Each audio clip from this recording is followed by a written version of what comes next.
a aula para gravar lá no OBS. Então, deixa eu ver aqui.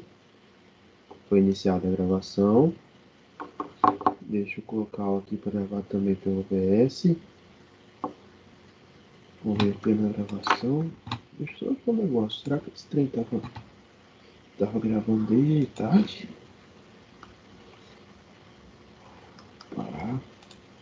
Esse negócio tinha que parar automático, né? A gente começa a gravar e ele fica gravando até você ir lá e parar. Fluxograma tá aqui, fluxograma aqui, isso aqui pode colocar. Mas,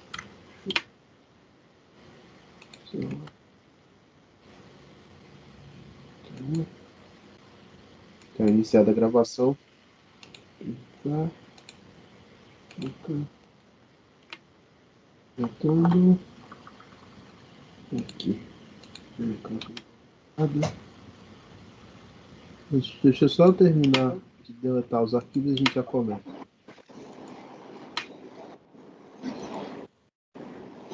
Só vocês podem falar aí, tá? Boa noite, professor. Boa noite. Depois você pode disponibilizar a grade da matéria completa, fazendo um favor? Só para dar uma olhada. Tá, claro. Tá. Obrigado, professor. Nada. Pronto. Agora foi. Foi. Então, aqui fecho. Foi. Gravando tanto aqui quanto lá no OBS, né? Eu tô fazendo isso porque depois, se precisar, né, disponibilizar em algum momento, né? Ou, deu problema lá no Teams, não conseguiu gravar, vai que acontece alguma coisa, talvez eu tenha uma redundância aí para ajudar a todos. Então, com relação à aula passada, né? A primeira aula que a gente teve, na aula passada a gente viu o início de algoritmos, né? A gente falou um pouquinho sobre tudo. Esses slides eu vou postar também para vocês lá no portal. A gente falou sobre como que o algoritmo se comporta, na visão aí de um pseudocódigo, onde eu tenho uma receita de bolo, uma receita de qualquer coisa que eu tenho que fazer para poder executar os passos necessários para programar alguma coisa nesse sentido, né? Então, a gente fez um exemplo juntos, a gente acabou fazendo esse exemplo aqui juntos, que era o exemplo de fazer aí representar, né, um intervalo entre dois números, e a gente utilizou um laço de repetição, que era esse enquanto, para poder conseguir fazer esse exemplo na forma de um teste de mesa, né? A gente rodou um teste de mesa numa folha, e aí, em cima desse teste, nós acabamos vendo como que ficariam as variáveis soma, as variáveis número, e assim por diante, como que a gente conseguiria imprimir, né, a soma de número de uma quantidade de números de 1 até um n que seria passado pelo usuário. Então, até então eu falei com vocês a respeito disso, e aí a gente começou, se programou para começar a partir de agora. O Marcos falou, eu vim na turma da manhã e não sei como está o andamento da turma da noite ainda. Tá, Marcos, a gente está seguindo o mesmo procedimento, a mesma ideia das duas turmas, né? Então, até eu convido, inclusive, vocês, que quando, porventura, vocês não puderem assistir de noite, essa aula a gente também faz ela na turma do matutino. Então, se porventura você falar assim, professor, eu estou querendo assistir amanhã a aula no turno matutino, ou quando o conteúdo começar a apertar um pouquinho, se você quiser usar a redundância, aí vocês podem assistir a aula nos dois turnos, né? É só pedir que eu disponibilize lá no AVO o próprio link para o turno matutino também, começando às 8 horas na quarta-feira. Aqueles que tiverem disponibilidade podem assistir sem problema nenhum. Tá? Fiquem à vontade quanto a isso, porque é melhor para poder fortalecer. Lá, cada turma eu tento fazer um exemplo diferente, mas a gente vai seguindo junto nesse sentido aí, tá bom? A gente falou sobre essa questão do pseudocódigo, tem um segundo exemplo aqui, que também utiliza o laço, né? Esse laço que de fato aí vai fazer o procedimento de renovar sempre as variáveis que estão instruídas aí no passo a passo.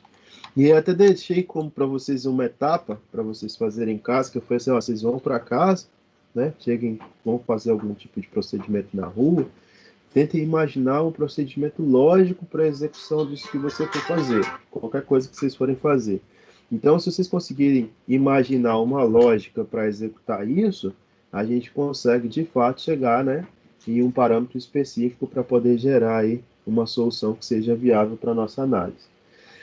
Se eu trabalho com essa ideia de chegar numa análise específica por meio de um teste de mesa, como a gente fez na aula passada, eu consigo testar a lógica, consigo chegar num resultado que vai ser condizente com aquilo que eu espero. Então, o objetivo de um teste de mesa, o objetivo de qualquer teste que a gente venha fazer, é de fato decidir se o que eu estou fazendo condiz com aquilo que eu me propus a realizar.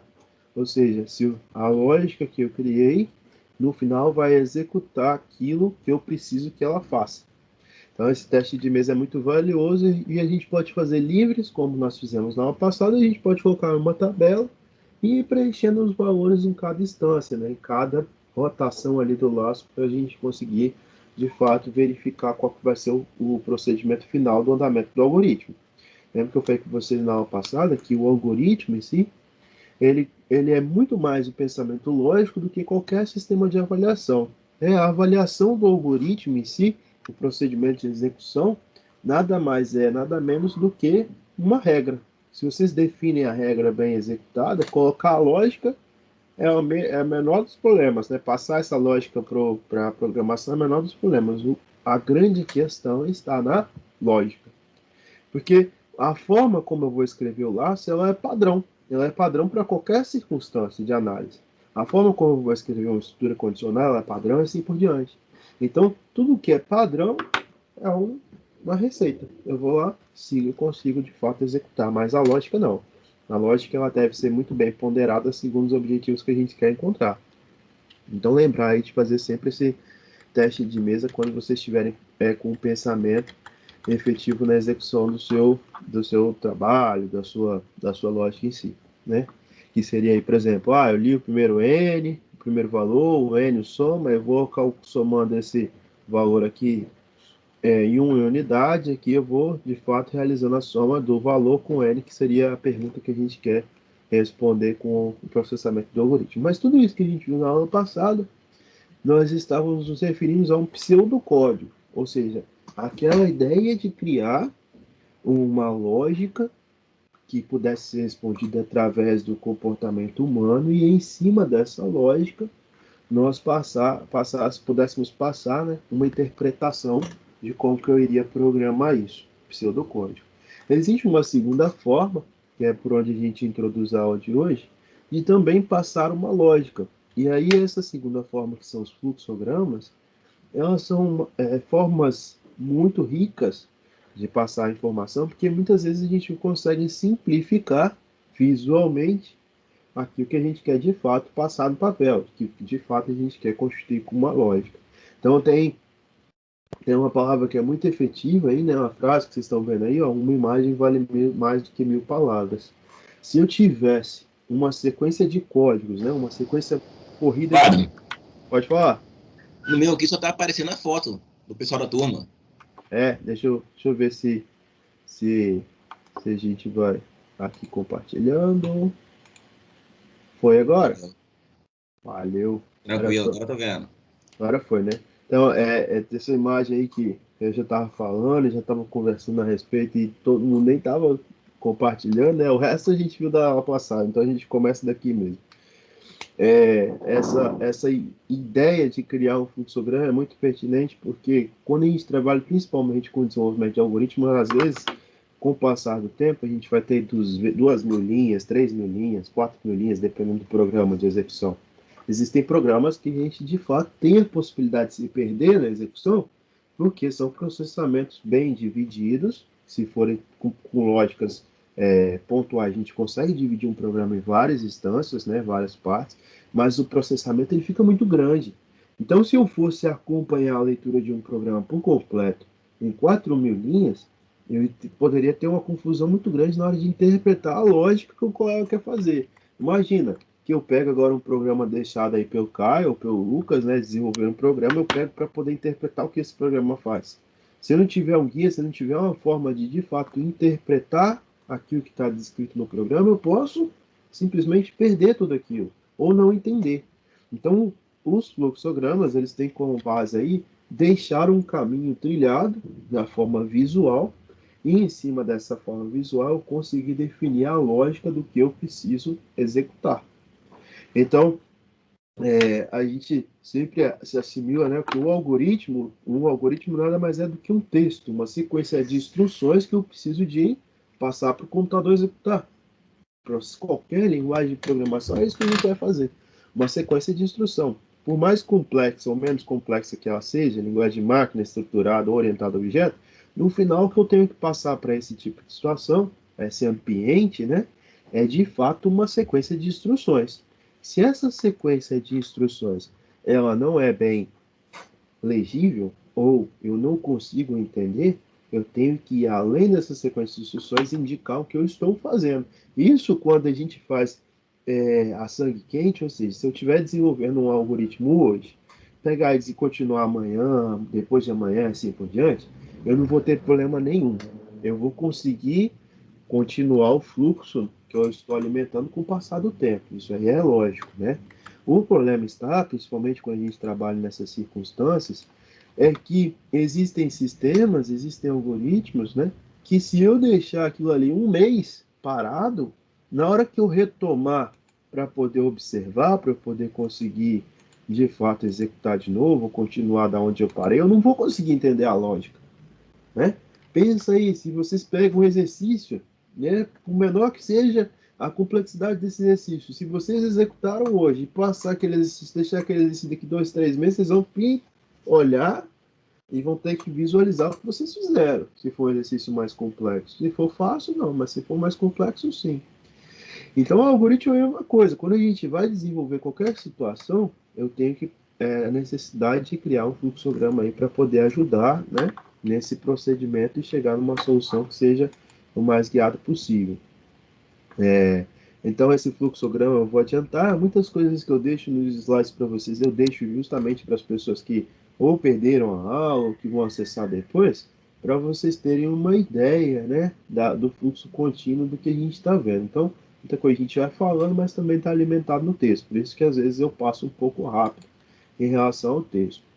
A principal vantagem, então, que eu consigo ver na utilização dos fluxogramas está na padronização da representação, ou seja, eu tenho aqui um alinhamento do que é tarefa, do que é subtarefa, do que é início, do que é fim, do que é condicional, do que é laço.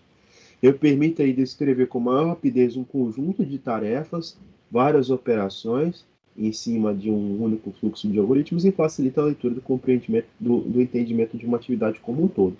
Então, os fluxogramas a gente não utiliza só na matéria de algoritmos, não utiliza só na base aí de desenvolvimento de sistemas, a gente utiliza em qualquer ferramenta de gerenciamento. Se vocês forem analisar, né, hoje, vou precisar de desenvolver um sistema para uma empresa, alguma coisa assim.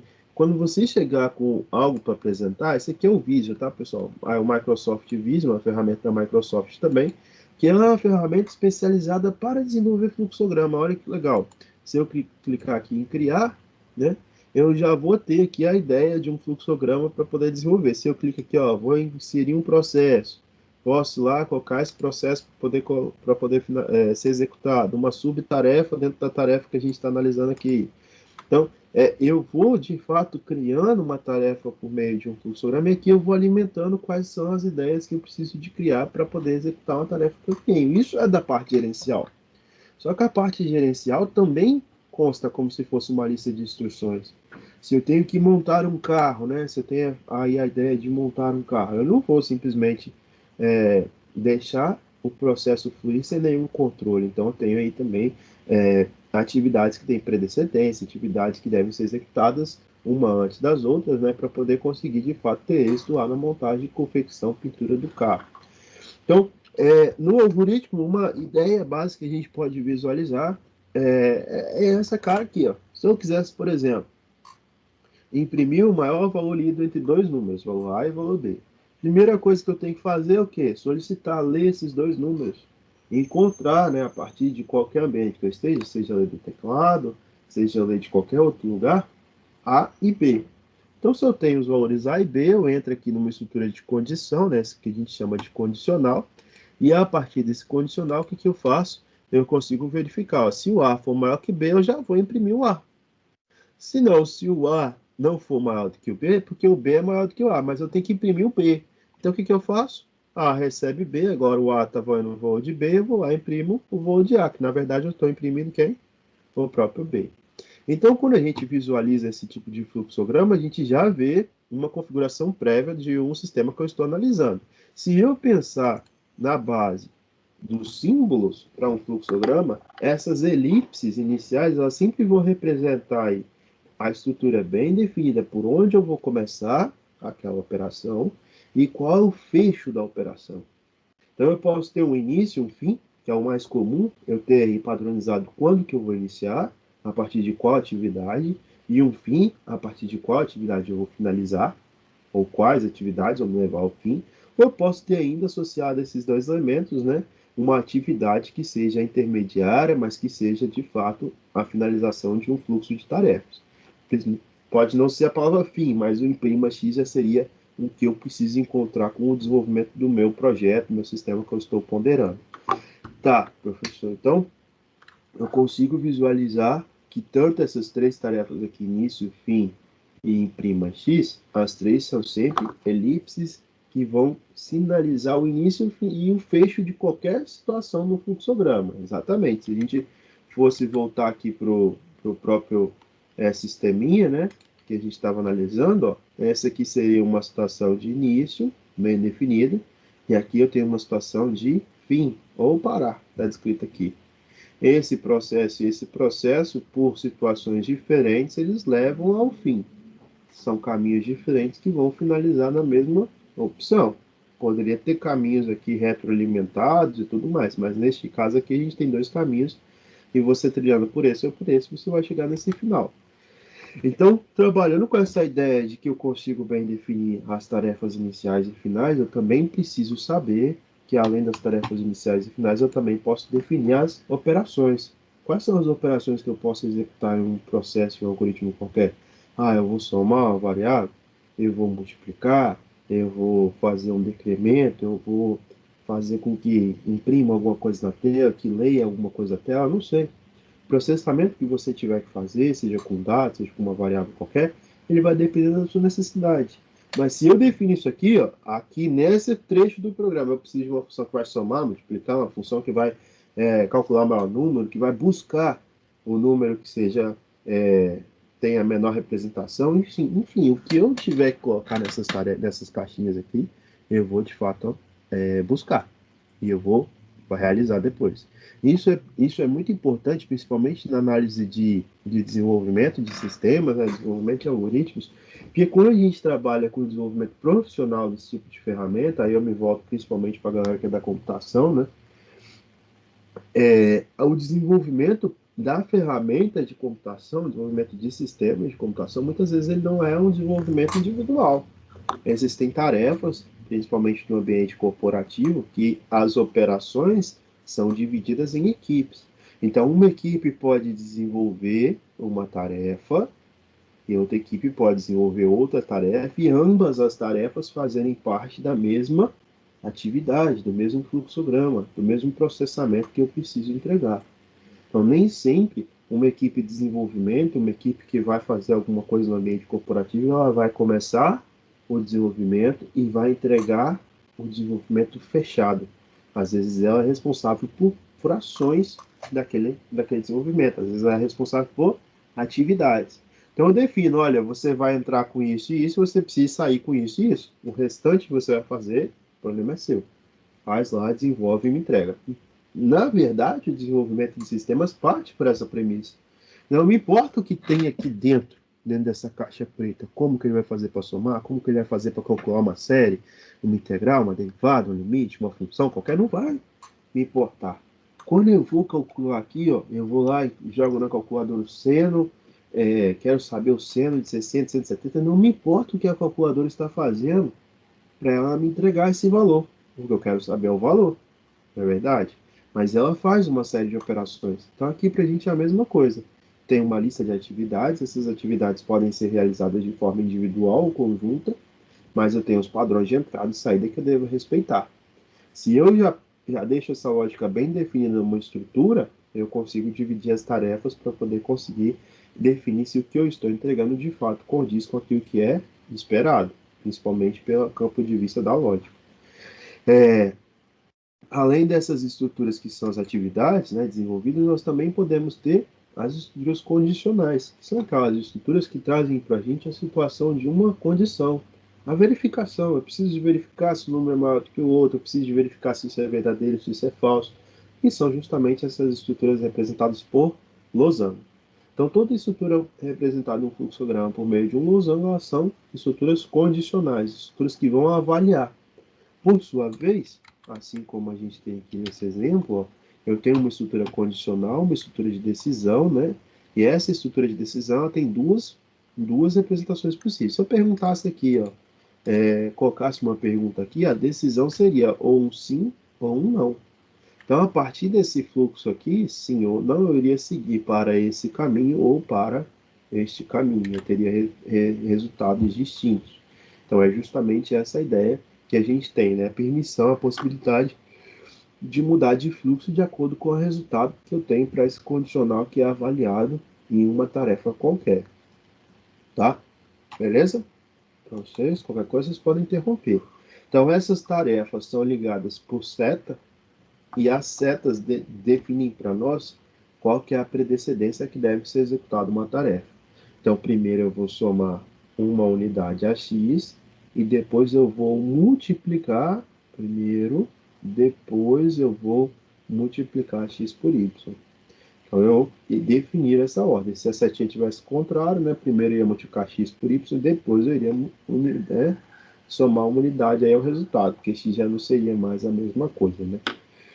Então, se a gente fosse resumir essa ideia, né, do fluxograma, além de todas essas operações, eu poderia falar que existe também a possibilidade de criar um loop, um laço. Um exemplo que eu dei para o pessoal do Matutino, eu vou dar o mesmo exemplo para vocês, que pode ficar, relembrar e já forçar vocês também a já estudando coisas adicionais e tudo, né? Deixa eu colocar assim, para ver se fica bom. Vamos olhar para esse exemplo aqui, ó. Se eu quisesse, faça assim para vocês de cara, né? Faça um programa, faça um sistema que exige que o computador, né, calcule essa expressão aqui. Qual o valor de 5 fatorial? Fala assim, qual que é o valor de 5 fatorial? O que significa 5 fatorial para gente? Aí você vai falar assim, professor, 5 fatorial, se eu jogar aqui na minha calculadora, eu tenho, de fato, a resposta, né? Mas eu não quero saber pela calculadora. Eu quero saber pelo que você vai calcular. Como que eu faço para calcular o fatorial de qualquer número? Primeira coisa, eu vou lá e jogo aqui, ó. O que é 5 fatorial? Na verdade, 5 fatorial é 5, né? Repito 5 aqui, vezes 4 fatorial. Isso aqui é a mesma coisa. Tá, mas se eu rodar um pouquinho mais, se eu pensar um pouquinho mais, eu sei que isso aqui é a mesma coisa também que 5 vezes 4 vezes 3 fatorial. Se eu processar de novo, o que eu tenho? O que é isso aqui? Professor, isso é a mesma coisa que 5 vezes 4 vezes 3 vezes 2 fatorial. Aí você já pode estar ficando entediado, faz logo isso aí, coloca tudo. Não, vamos passo a passo. 5 vezes 4 vezes 3 vezes 2 vezes 1 fatorial. Acabou? Não. O que você tem que fazer? 1 fatorial também. Então, ó, 5 vezes 4 vezes 3 vezes 2 vezes 1 vezes 0 fatorial. Acabou? Acabou. Mas o que é 0 fatorial? 0 fatorial é a mesma coisa que 1. Então, eu vou ter, ó, 1 vezes 1 dá 1 vezes 2, 2 vezes 3, 6, 6 vezes 4, 24, né? Vezes 5, 120. Então, eu sei que o resultado disso aqui é a mesma coisa que 120. 5 fatorial dá 120. Aí, se porventura a gente fosse fazer uma análise aqui, ó, uma análise assim, de cada iteração, dessa para essa, para essa, para essa, para essa, o que que alterou? Eu tinha um número, que foi 5, mas imagina que esse número pode ser qualquer coisa. O que que seria qualquer coisa? Ah, chama isso de um número n, qualquer. N é qualquer número que eu quero calcular fatorial, certo? O que que mudou daqui para cá? Aqui, ó, era n. E aqui, na segunda iteração? Aqui é n, que é 5, vezes n menos 1 fatorial. Concordam comigo? Ó, isso aqui é 5 fatorial, aqui é n também, né? Seria n fatorial em 5. Daqui para baixo, eu só mudei, ó, n, que atualmente vale 5, vezes 5 menos 1 fatorial. Está 4 fatorial. Aí, daqui para cá, o que virou esse daqui? Ah, esse aqui virou o resultado desse de cima. Qual que é o resultado desse de cima? Isso aqui, né? Vezes n menos 1. Quando eu mudar de novo, vai ficar o resultado vezes n menos 1. O resultado vezes n menos 1. O resultado vezes n menos 1. Tem uma condição de parada. Qual que era a condição de parada para eu finalizar o fatorial? Encontrar o zero fatorial. Então, eu vou diminuindo 1 em uma unidade até eu encontrar o zero fatorial. Quando eu encontrar o zero fatorial, é porque eu acabei de finalizar a operação. Então, reparem, fazer essa continha aqui, na nossa cabeça é simples. Mas inventar a lógica para ensinar o computador a pensar em como que ele vai resolver o fatorial é o nosso grande desafio. Porque muitas vezes a gente não consegue perceber que o computador ele não vai entender o que é o fatorial. Eu vou ter que criar a função que vai explicar para ele o fatorial. E isso fica claro para a gente. Porque fica fácil fazer 5 fatorial, né? Porque é fácil. Mas se eu checar aqui agora a calculadora e colocar assim, ó, quero fazer quanto que é 7. 2 unidades, 7 fatorial. Shift, né? Fatorial que está aqui, ó, em cima do x é menos 1. Shift, 7 fatorial. Se eu apertar igual, olha, 7 fatorial já é 5.040, é mais difícil de calcular, né? Vamos aumentar 2 de novo, ó. Vamos para 9 fatorial? 9 fatorial, tá? Pô, 362.880, já é um número muito grande. Se eu colocar 15 fatorial aqui, o que vai acontecer? Ó, eita, 15 shift fatorial. Olha o número que dá. Dá muito grande, né? Olha a escala aqui, ó. Vezes 10 elevado a 12. É um número que explode, né, galera? Esse número é muito grande.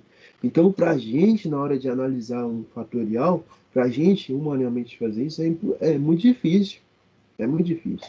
Aí o computador não, ele processa direitinho, só a gente ensinar ele a fazer. Então, a tarefa que a gente teria que fazer é entender a lógica. Os cálculos ele vai fazer para a gente, mas eu tenho que entender essa lógica para eu conseguir passar isso para o computador.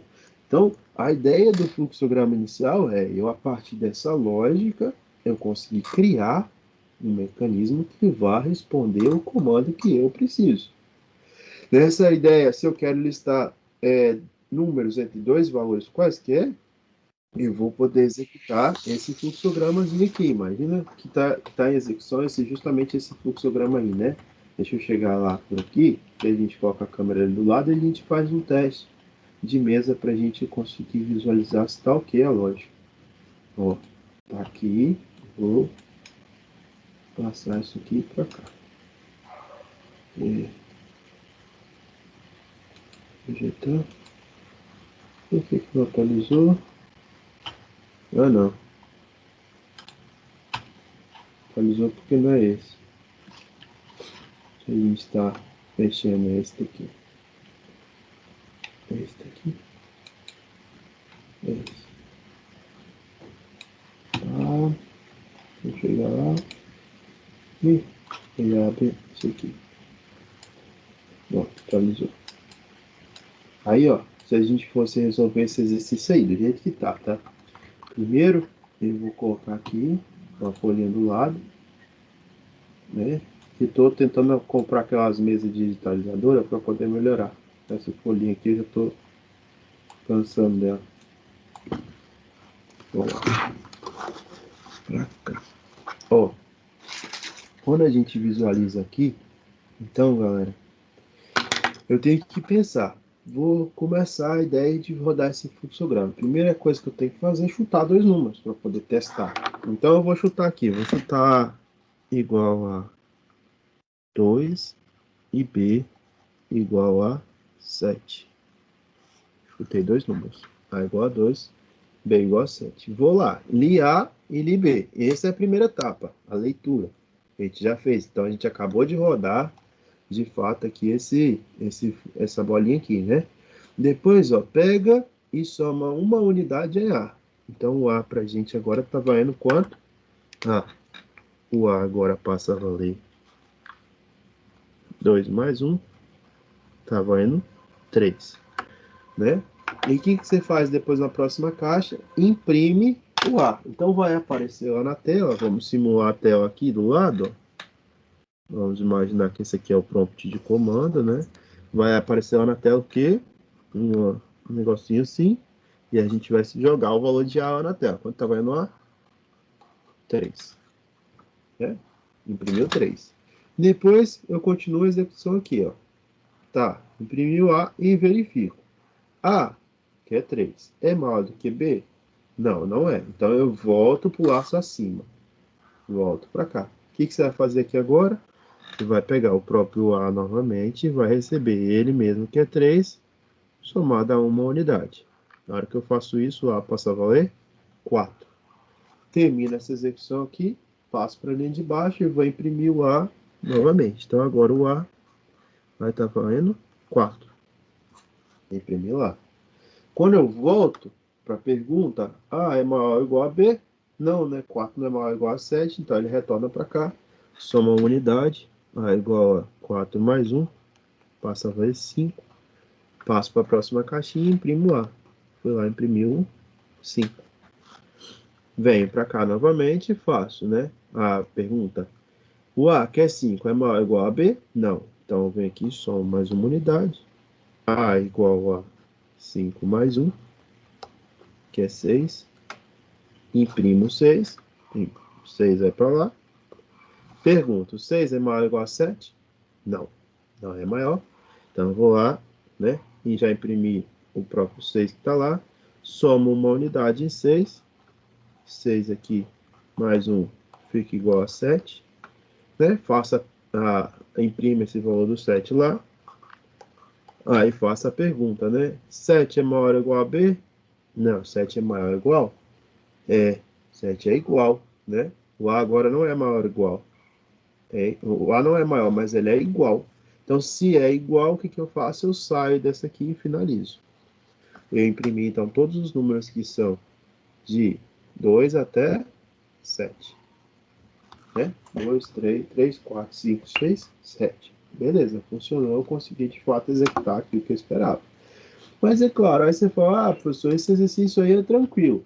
São esses exercícios assim que a gente começa a pegar a lógica, que são os exercícios importantes para a gente conseguir definir se essas tarefas estão bem legais para a gente. Ó, o fluxograma, então, mais uma ideia aí para vocês já pensarem, né? De criar esse fluxograma para essas tarefas.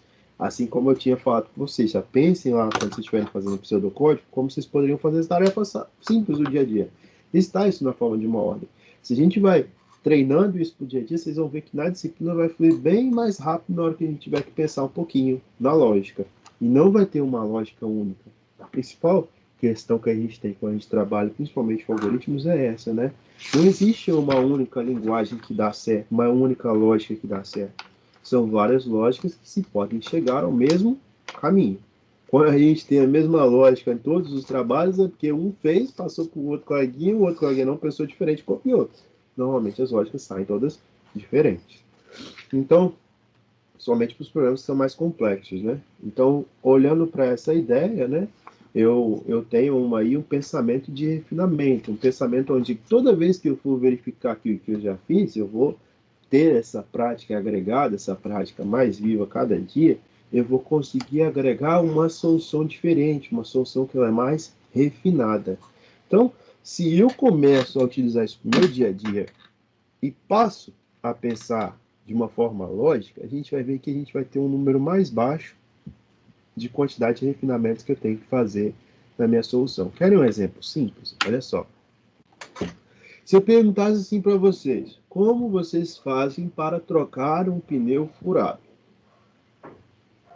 Essa que seria uma possível solução, né? Levantar o carro parcialmente, tirar o pneu furado, instalar o novo pneu e abaixar o carro. Isso é uma lógica de desenvolvimento. Mas se a gente for fazer um refinamento, eu posso pensar um pouco melhor na lógica. Eu não posso só levantar o carro parcialmente, retirar o pneu furado, colocar o novo pneu e depois abaixar o carro. A gente sabe que isso não é a única coisa que a gente pode fazer contra o levantamento da lógica. O que eu vou ter que fazer para poder começar esse procedimento? Primeira coisa que eu tenho que fazer é ir lá retirar o step.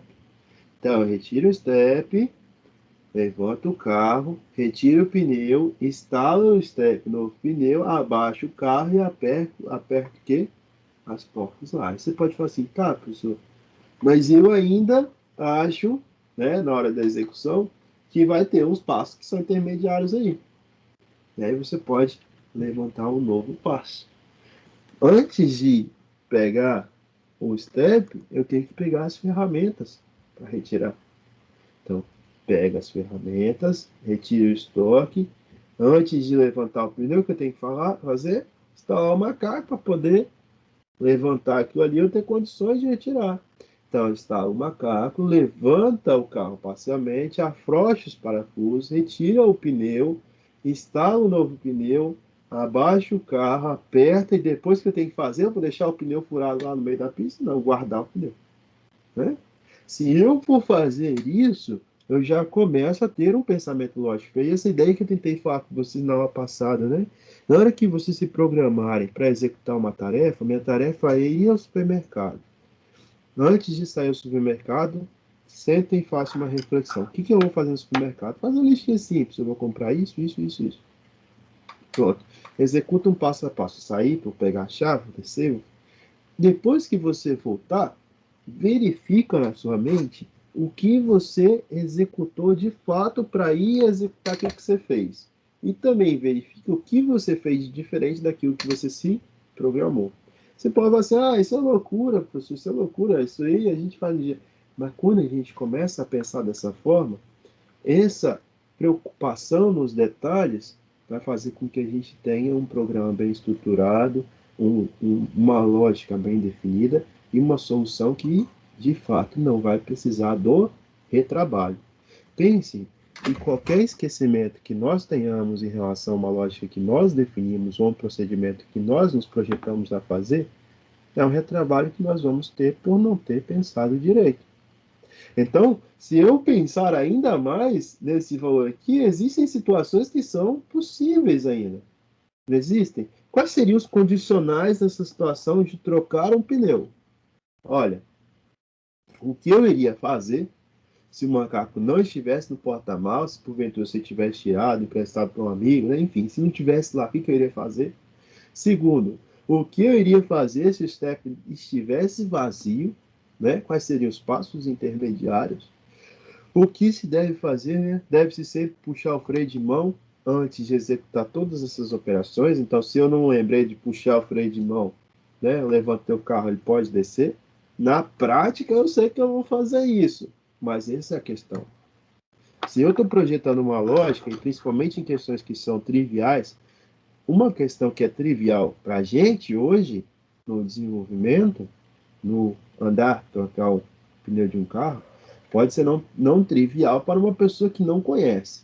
Se eu deixo escapar essa lógica, por menor que seja, o que dirá uma pessoa que né, que se tem expertise no desenvolvimento, de esquecer um detalhezinho desse, de passar um detalhezinho desse para uma pessoa que vai replicar uma operação, que vai programar alguma coisa, né? Então, se a gente não tomar cuidado, a gente acaba levando aquilo que no dia a dia é comum para nós, para o nosso trabalho, e a gente deixa de passar aquilo que de fato deve ser observado. Limpar as mãos, depois consertar o pneu furado, e etc, né? Eu vou levar para casa e vou deixar a partir daí. Então, esse bate-papo a respeito do fluxograma, do pseudocódigo, encerra essa primeira parte. Eu queria deixar essa ligação aí para vocês, antes da gente começar o tópico da disciplina que a gente vai começar de fato agora, né? Porque quando a gente começa a trabalhar com a representação de fluxogramas, a gente começa a ver que esses fluxogramas podem servir para poder facilitar a nossa vida. Mas a gente sabe que no final, né, nem todos conseguem seguir essa risca, e nem todos vão querer seguir, mas a gente dá o conselho, né? A pessoa faz e depois, de fato, toma aí as consequências se não conseguir ter esse pensamento. Então, a única consequência que você pode ter, se de fato esquecer de executar isso, é ter o retrabalho de executar várias vezes, de chegar na frente e não ter um pensamento mais rápido, porque as operações que são simples, os programas do dia a dia, todo mundo vai executar na mesma velocidade. A diferença vai vir quando eu precisar de organizar esse processamento para fazer algo de um valor mais agregado, de uma circunstância onde a gente não consegue simplesmente sentar, executar tudo de uma vez e cortar o resultado na mesma hora, onde a gente precisa de colaboração, onde a gente precisa de uma execução que seja agregada, de uma execução que seja conjunta ou de várias funções que trabalhem em paralelo. Então agora a gente vai falar um pouquinho sobre, começar de fato, né, a falar sobre um pouco da linguagem em C, a linguagem de programação que a gente vai usar na disciplina, né? E a linguagem em C é uma das linguagens que vem a ser uma linguagem um pouco mais estruturada, uma linguagem mais bem definida, uma linguagem de alto nível, melhor se dizendo. Antes de conhecer a linguagem de alto nível, a gente deve saber que existem linguagens que são de baixo nível. Uma linguagem como o Assembly, né, que passa a ser chamada aí de linguagem de máquina. A linguagem de máquina é aquela que, a partir de uma programação qualquer, nós temos que passar as instruções para o computador, para a máquina, para a linguagem, para a execução de um programa, né, que eu queira executar, que eu queira produzir. Desde o nível de memória, eu estou falando da parte física lá, o segmento da posição de memória, até as execuções mais básicas. Uma linguagem de máquina é aquela que de fato vai computar ali o 0 ou 1, vai de fato computar a diferença que eu vou ter de um ponto para o outro, e que eu vou ter um controle muito grande de todas as instâncias possíveis. Uma das vantagens é que eu consigo operar, né, do menor nível possível em relação à memória. Eu consigo ter acesso a todas as condições possíveis. Eu consigo, bem, se eu tiver uma estrutura muito bem desenhada, né, consigo otimizar isso da melhor forma possível, porque eu vou ter acesso à posição completa de memória, eu vou ter acesso a tudo. Então, as principais linguagens, como o próprio Assembly que eu falei, né, eles representam aí uma dessas formas de linguagem de máquina. Acima das linguagens de máquina, a gente tem as linguagens de alto nível. A próprio C, né, são linguagens que, de fato, aí podem trazer aí uma representação próxima daquilo que a gente está falando. Dessa linguagem, dessa execução da lógica humana de desenvolver as coisas, desse passo a passo. Se eu consigo criar um passo a passo na minha cabeça, eu consigo representar isso para uma linguagem de programação. Eu consigo chegar no resultado, eu consigo utilizar isso para poder fazer cálculos, para poder, de fato, trabalhar com as próprias fórmulas aí que provém da linguagem de máquina, eu consigo fazer tudo isso bem agregado. Então, a linguagem C, que é a linguagem que a gente vai utilizar na disciplina, ela surgiu há muito tempo, ela começou a ser utilizada lá em 1972, e é uma parte dessa execução onde a gente tem uma base bem fundamentada com relação ao que a gente precisa de entregar para a execução final de um programa de algoritmo, tá? Galera, aqueles que estão tendo aula comigo pela primeira vez, né? Eu normalmente no ensino presencial vocês iam ver que raramente eu usar slide, tá? Não sou muito fã de slides, porque eu gosto de abrir, executar, gosto de usar quadro, então às vezes essa folhinha aqui é mais um agregado aí que eu tenho, mas se porventura a letra estiver ruim, ou vocês não estiverem enxergando, vocês podem falar que a gente muda, né, faz uma adaptação aí, aumenta, troca essa folhinha, faz coisas aí para vocês conseguirem enxergar, tá bom? A gente vai só fazer um bate-papo juntos, que é o objetivo, por enquanto, da gente conseguir chegar nessa sequência bem definida sobre o que a gente quer entregar nesse primeiro momento. Então, a primeira coisa que eu quero falar com vocês é a respeito da execução de um algoritmo em C, né? Nós temos que ter como qualquer outro procedimento, áreas bem estruturadas. A primeira grande área que eu vou ter de qualquer algoritmo desenvolvido na linguagem C, que é a linguagem que a gente vai construir para desenvolver nossos programas, é o cabeçalho. O principal ponto é justamente esse início do programa que a gente vai ter definido aqui em cima. O que vai ser esse início do programa? Quando a gente começa a execução, por exemplo, da fala humana, quando a gente começa a escutar, quando a gente começa a desenvolver um novo vocabulário, né? Quando vocês estão, de fato, começando a estudar qualquer segmento, vocês vão aprendendo várias palavras, né? Vocês vão aprendendo aí uma enxurrada de palavras e vão entendendo o significado dessas palavras com o passar do tempo. O computador ele não é diferente. Para ele executar qualquer coisa, nós temos que passar para ele um conjunto de instruções que ele consiga entender. Então, no primeiro momento, a gente tem esse papel de alimentar o nosso computador, a nossa máquina, o nosso algoritmo, com a linguagem que a gente vai executar, com os parâmetros, com o vocabulário que, de fato, ele vai encontrar daquele ponto em diante. Esse primeiro momento se chama declaração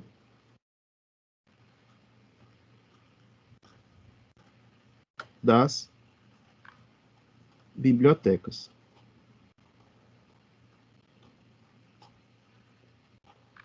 O que vem a ser a declaração das bibliotecas em uma linguagem C, né?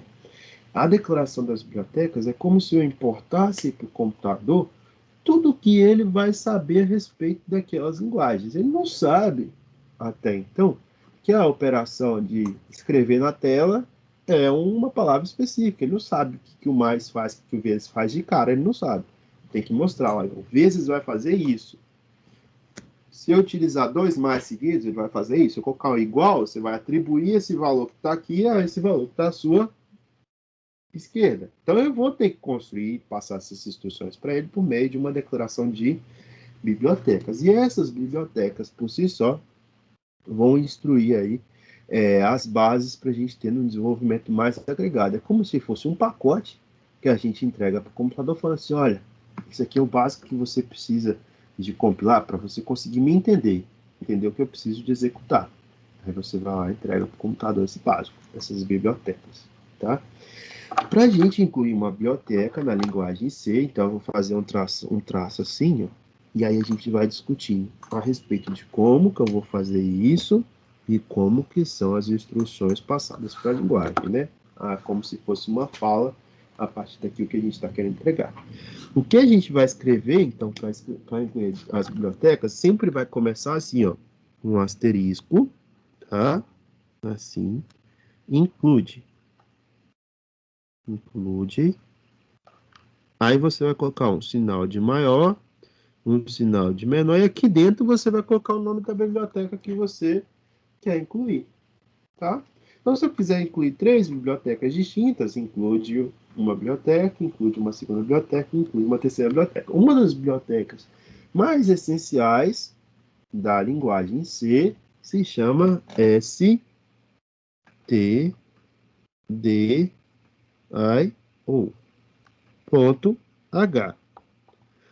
As bibliotecas, a extensão das bibliotecas na linguagem C é H. Então, toda vez que vocês verem uma linguagem .h, né, alguma coisa .h, é porque, de fato, você está incluindo uma biblioteca. Elas já são padrões do sistema, então você não precisa de importar nada, você só precisa de colocar esse nomezinho no início do programa. Então, o que eu estou falando? Olha, carrega do sistema as operações básicas definidas nessa biblioteca, stdio.h, tá? Essa biblioteca traz as funções básicas. Tem outra biblioteca que traz as funções básicas? Também tem. Essa daqui, ó. Include. Eu vou incluir uma biblioteca. Então, como que eu começo? Include std lib. lib.h. Pronto, ó. Se eu fizer, então, include stdlib.h, eu estou incluindo uma segunda biblioteca que também traz linguagens aí importantes, instruções importantes da linguagem C. Normalmente, o padrão, a gente utiliza as duas ou pelo menos essa aqui. A primeira a gente sempre vai ter nos programas. Porventura que eu garanti, eu coloco as duas. Professor, Isso quer dizer, então, que se eu posso importar bibliotecas do sistema, será que existe a possibilidade de eu criar minha própria biblioteca, executar minhas funções e colocar lá para eu colocar, chamar elas quando eu quiser? Existe, tá, pessoal? Existem situações onde nós criamos a nossa biblioteca, nós importamos para o sistema essa biblioteca e em seguida a gente pode utilizar essa biblioteca ao nosso favor, para a gente fazer o que a gente quiser. E isso é valioso, tá? Isso é muito valioso porque resume muito a vida de todo mundo que vai desenvolver e resume a sua vida como programador com base, né? Se a gente for, deixa eu ver se eu encontro por aqui, mais um exemplo para vocês. Uhum.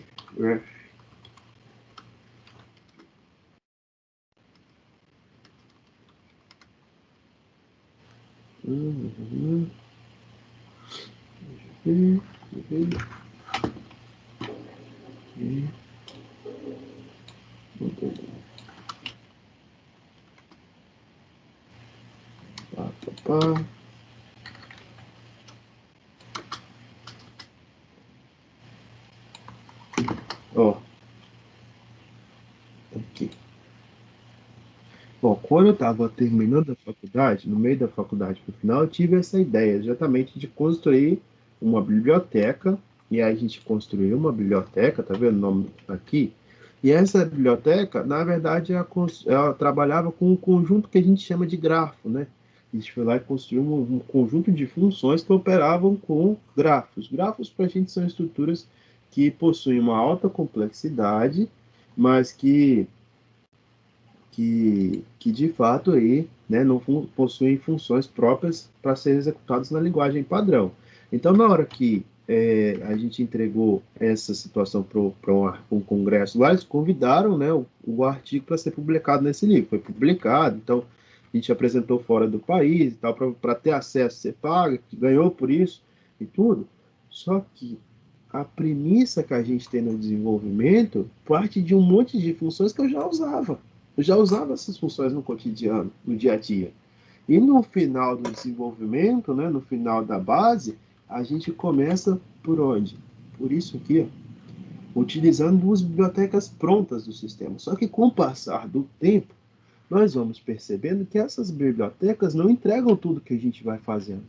Então, hoje eu executei uma função que é a função de ordenar. Eu vou lá e salvo isso no arquivo. Amanhã eu vou executar uma função que calcula uma função, x quadrado, x ao cubo, vou lá e salvo. Com o passar do tempo, se a gente for organizadinho, a gente vai construindo uma pasta com várias funções diferentes, várias etapas que eu consigo desenvolver programas, né? Vários programinhas pequenininhos que executam alguma tarefa, e depois, se a gente conseguir pegar aquele programa, aquele conjunto de programas e salvar tudo em um único lugar, a gente consegue criar uma biblioteca. Então, a biblioteca para a gente serve como uma base, né, que vai declarar um conjunto de ferramentas que podem ser utilizadas por nós a qualquer momento. E isso também é válido e a gente pode incluir e utilizar. Existem outras bibliotecas, né? Por exemplo, se eu quiser utilizar aqui a biblioteca para ferramentas matemáticas, tem aqui, funciona a minha calculadora, tem essas monte de função aqui, ó. Seno, cosseno, né, tangente, tem esse monte de função que a gente já conhece. Eu conheço, vocês conhecem, né? Vocês vão de fato executando, não tá parando, porque eu acho que tem alguma coisa, a luz está fraca em cima. Não tá focando. Mas esse monte de função da calculadora, ela não conhece, o computador não conhece pra gente. Mas se a gente importar essa biblioteca aqui, ó, include math.h, né, eu consigo vir aqui e utilizar essas funções básicas aí, que são as funções matemáticas. Então, o primeiro dever que tarefa que eu deixei para vocês, de fato, executarem para a linguagem, é procurar quais são as bibliotecas da linguagem C, tá bom? vocês vão procurar quais são as bibliotecas da linguagem C. A linguagem C, tá, pessoal? Não é C++ e não é C#. É C. C puro. Linguagem C é a linguagem estruturada que a gente vai utilizar. C++ é uma linguagem orientada a objetos, é diferente. Então, o que a gente utiliza aqui como premissa nessa primeira parte se chama declaração das bibliotecas. A primeira parte, então a gente já sabe. Toda vez que eu vi o include, stdio, stdlib, eu vou lá e vou saber que isso aqui é a declaração das bibliotecas. Não vou ter problema com isso. A segunda parte, né, uma parte pequenininha que normalmente o pessoal não passa de cara, mas eu sei que vocês são bons, então já vou passar aqui como um padrão que vocês já podem utilizar a partir do momento que vocês começarem também. A segunda parte é a parte que não é tão utilizada, mas que no final aí, quando vocês já estiverem lá na frente, vocês vão ver que vocês vão utilizar muito para poder fazer teste. Se chama declaração das constantes.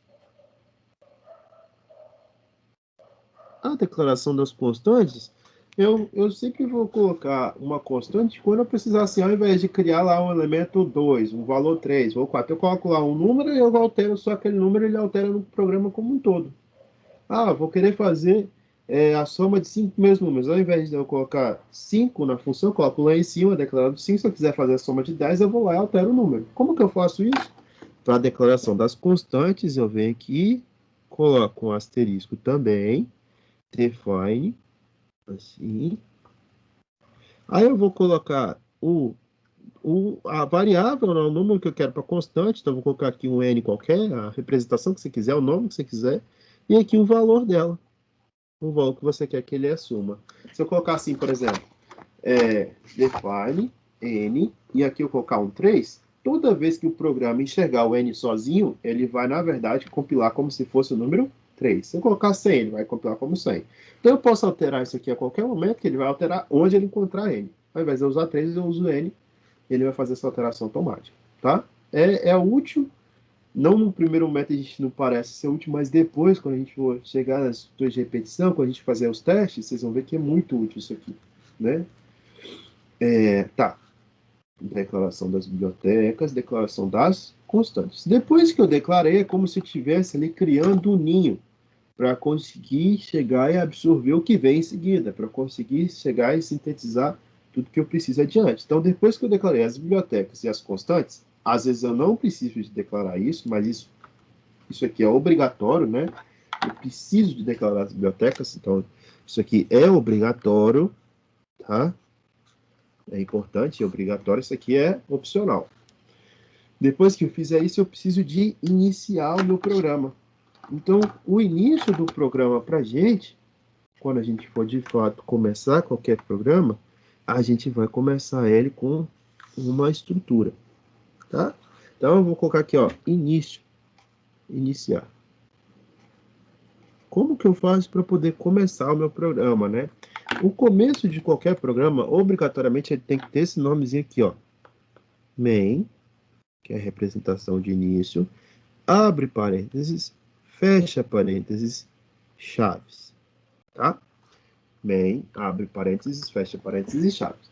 Normalmente a gente pode ter um nomezinho aqui na frente, eu vou chamar de var, né? Que já vou explicar o que é, tá? Que pode ser a definição do tipo do programa que você vai trazer para a base que você vai desenvolver. Mas eu já vou explicar isso. O procedimento padrão, main. Então, por enquanto, o que eu preciso de ter para poder executar meu programa? Preciso de ter a declaração das bibliotecas stdio e stdlib já prontinhas, né?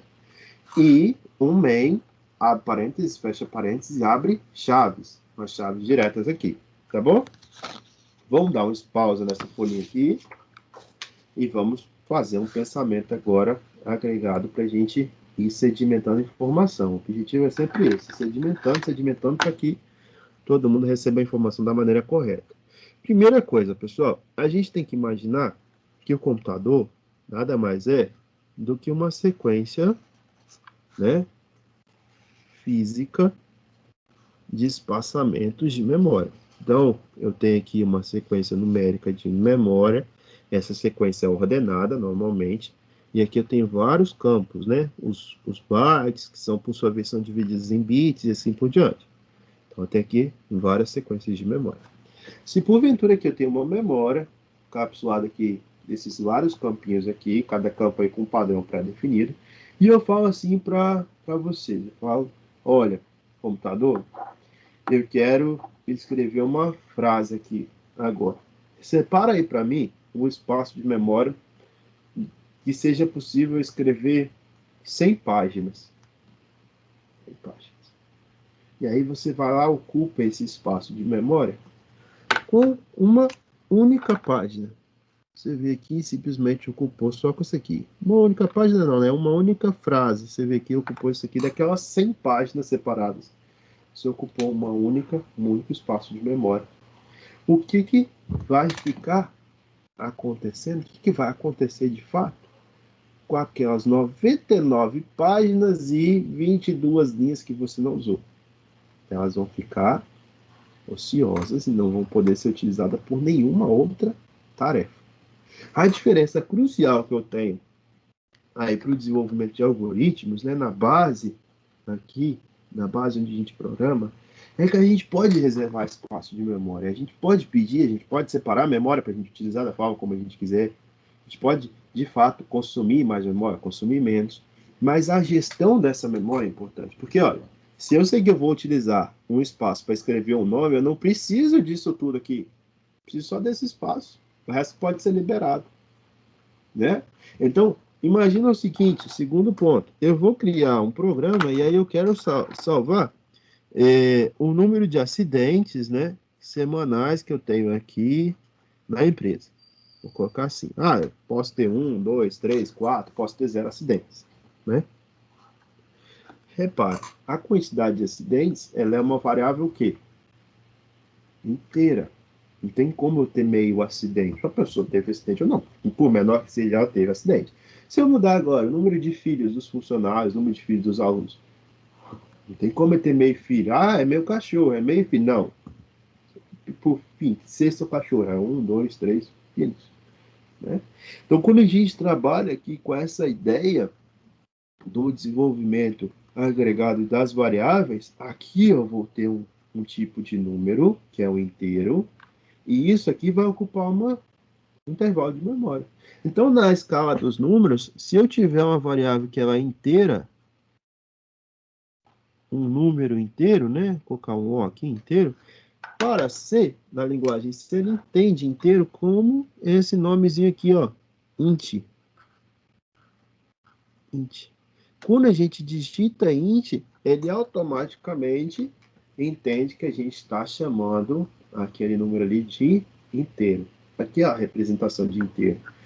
Então, se eu falar assim, ó, computador, reserva para mim um espaço de um inteiro que eu vou usar esse espaço. Ele vai lá e vai separar o espaço para o inteiro e vai te dar, ó, toma, usa esse espaço aí. Agora, não adianta também você chegar lá, pedir um espaço de inteiro, chegar aqui e querer armazenar um número 2,33542,8. Ele não vai conseguir armazenar esse número aqui. Esse número não é inteiro. Esse número é o quê? É um número real, né? É um número que é fracionado. Então, se eu tenho um número real, o computador, na hora de salvar ele, eu tenho que ter a lógica que pode existir essa hipótese do número ser real e prever quando isso vai acontecer. Quando que um número pode ser quebrado dessa forma? Quando eu estiver fazendo uma divisão, por exemplo. Se eu estiver fazendo uma divisão, uma média, né? Um número aí que de fato venha a calcular a média, quando eu estiver trabalhando uma série, aí vou dividir por alguma coisa, existe a possibilidade de ser quebrado. Então, se existe essa possibilidade, número real. Tá, professor, então se ele é número real, e eu já sei que aquele é número real, já declara como um número real, já fala, computador, olha aqui, separa para mim um espaço que seja possível armazenar um número real aqui, ó. Vem cá, ao invés de separar um espaço, separa de fato um espaço que eu consiga armazenar aqui um número que seja real, porque eu vou utilizar esse espaço. Aí você vai lá e calcula. Os números reais para a linguagem C, então, né, eles são entendidos na linguagem como um float. Float. Float. É um O e um A, tá, galera? O, O e um A. E um T depois. Então, toda vez que eu ver isso aqui, ó, essa linha, esse nomezinho float, eu sei que o número que eu vou salvar é o número real. Toda vez que eu ver um int, lembra de inteiro. O float lembra de ponto flutuante, um elemento que de fato possui uma casa real e uma casa quebrada, né? Um ponto que tem a parte imaginária e a parte real. Tá, professor, então tem esses dois tipos. Mas eu sei, professor, que existem circunstâncias que, mesmo eu tendo um número reservado para um número real, pode ser, galera, que eu tenha aqui um número real muito grande. Olha isso aqui. Salvar isso aqui, ó. 100 mil. Vou colocar um número maior. Vírgula 4, 4, 4, 3, 2, 2, 1, 2, 5. Salvar um número desse daqui, ó, um número gigante assim, ó. É diferente de eu salvar um número pequenininho. Os dois são reais. Os dois são quebrados e tudo, mas é muito diferente, né? Olha o espaço que eu teria que salvar para poder armazenar esse número e o espaço que eu teria que salvar para poder armazenar esse daqui. Então, quando a gente está prevendo, por exemplo, vou trabalhar com a função exponencial. Vou trabalhar com a função fatorial. Olha só, a função fatorial, na hora que eu coloquei aqui, ó, 15 fatorial, né? Olha o número que deu. Deu elevado a 10 a 12. É um número muito grande. Para salvar um número desse, eu já sei que a função explode. Eu sei que eu vou gastar mais memória. Se eu utilizar aqui agora, olha, 18 shift fatorial. Olha esse número, vezes 10 elevado a 15. Vamos brincar mais. Tá fazendo cálculo, tá calculando? Olha isso daqui. 3,04 vezes 10 elevado a 64. 50 fatorial está explodindo. Vamos brincar mais ainda. Tá conseguindo calcular? Vamos ver até onde você vai conseguir, calculadora. Já não conseguiu no 80 fatorial, né? Então 80 fatorial já ultrapassou a capacidade dela calcular, dela mostrar esses números, né? E olha só, então eu não consigo nem armazenar esses números para mostrar. A capacidade dela de armazenamento e mostrar esses números foi rompida, não consegue calcular isso. É a mesma coisa aqui. Por mais que eu consiga gerar um número que é real, existe um número que, se for muito grande, ele não vai conseguir armazenar. Então, se for um real aqui, ó, um número real, mas que eu tenha a previsão que ele vai ser real, real, só que vai ser um número grande, um número extenso aí, que a gente vai de fato trabalhar com variáveis que podem explodir para um valor muito grande, a gente vai trabalhar aqui com um double. Certo? Então, ó, se eu tiver um número muito grande, estou trabalhando com exponencial, estou trabalhando com uma variável que explode aí para uma variável grande, né? Trabalhando com multiplicações que vão ser na ordem de 10 mil, sei lá, 2 mil, 3 mil, 1 milhão, double. Se eu estiver trabalhando com real, a divisão, multiplicação, algum número que de fato tem aí a vírgula, mas que eu tenho a tendência de que não vai explodir para um número muito grande, float. Se eu estiver trabalhando com inteiros, int. Tá? Esses três tipos básicos de números, trabalhando com números. Existe também, né, galera, aí a possibilidade de eu pensar o seguinte: olha, professor, eu vim aqui e fiz isso aqui, ó. Olha, esse que quer dizer isso aqui, ó. Int, ó. Escrevi int assim, lá no programa. Né? Aí na frente do int, toda vez que a gente for fazer uma declaração, colocar assim, ó, int, tudo que vier aqui na frente são as variáveis inteiras do seu programa. Então você coloca assim, ó, int número 1, vírgula, posso colocar vírgula aqui na declaração de variáveis também, número 2. Toda vez que eu finalizar, ponto e vírgula. Se eu não tiver mais nada para escrever, ponto e vírgula. Assim, imagine que o ponto e vírgula em C, tirando os casos da abertura e fechamento de chave, é sempre para eu pular de linha. Acabei essa linha de escrever, eu vou para a linha de baixo. Ó, na linha de baixo, agora eu vou declarar um float. Float. Aí o float eu fiz assim, ó. Float é o número 3. É o número 4. Tá? Fiz isso aqui. Tá bom? Aí no meio do programa, olha o que acontece. No meio do programa eu vim e fiz isso aqui, ó. Número 3. Número 3 é igual a 3,1875. Isso não tem problema nenhum. né? Ó, float é um número real. Eu estou falando, número 3, que é uma variável, eu tô falando assim, ó, você vai pegar, computador, reserva um espaço de memória aqui para um float. Chama esse espaço de memória para mim de número 3. Tô só expressando simplificado para escrita, tá? Num3. Agora, ó, esse espaço de memória lá no computador se chama num3. Quando eu faço isso aqui, ó, num3 igual a 3.18, o que você está falando para o computador? Vai lá no espaço de memória onde você for, que é num3, e no lugar do que está aqui dentro, você substitui isso aqui, né? Pega isso daqui, substitui pelo número 3.1875. Fui lá e salvei aqui, ó. Aqui no lugar do que está aqui dentro, eu salvei 3.1875. Então, se eu acessar aqui agora, eu vou encontrar as 3.1875. Quando você vem aqui e faz uma igualdade, né? Com isso, você está justamente substituindo esse espaço de memória. Agora, vamos olhar aqui para num1. O que quer dizer num1? Num é um inteiro, né? O inteiro, eu sei que ocupa um espaço de memória menor. Então, o computador, você vai pedir para ele, computador, separa o espaço de memória aí para eu armazenar no 1. Tá bom, eu vou separar aqui para você, meu filho. Ele vai lá e responde que você separou. Separou esse espaçozinho aqui, ó. Tá bom? Esse número aqui agora é o espaço de no 1. No 1 pode ser salvo aqui. Beleza. Pô, tá bonito então, ó. Tem espaço para no 1, espaço para no 3, tem espaço para no 2, que provavelmente estaria aqui embaixo, assim por diante. Aí, essa execução aqui tá ok. Se eu fizer, então, agora aqui no meu programa, vier aqui e colocar assim, ó, no 1 igual a 2, vai ter algum problema? Não, por quê? Porque 2 é um inteiro, e eu vou conseguir vir aqui no espaço de memória, e no lugar desse espaço aqui, eu vou substituir o que está aqui dentro, né, pelo número 2. Aí você vai e faz assim, olha, professor, mas eu tenho aqui um num 2 também. Você mandou e eu declarei o número 2 aqui também. O que significa esse num 2 aí? Que existe um outro espaço de memória que ocupa a mesma quantidade do num 1, que também é um float, né? E que está disponível para você utilizar. Ó, você vê aqui foi o seguinte, ó, isso aqui é num 2. Num 2 está aqui. Vem aqui de num 2. É uma posição de memória, a quantidade fornecida para salvar um float. Perdão, float é num 4, né? Num 4. Aí, se eu fizer no meio do meu programa essa situação aqui, ó, num 4, ó, número 4 é um float, recebeu o valor de num 3. O que eu acabei de fazer? Ó, num 3 está valendo quanto? 3.18, né? Quanto que está valendo, então, num 4?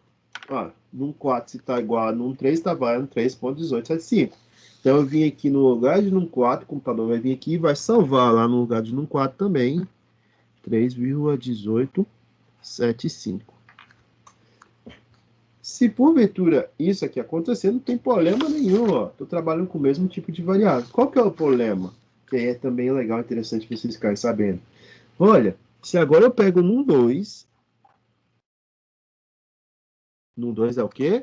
Ah, num 2 é um inteiro. E eu venho aqui em num 2 e faço isso aqui, ó. Num 2 igual a num 4. O que acontece?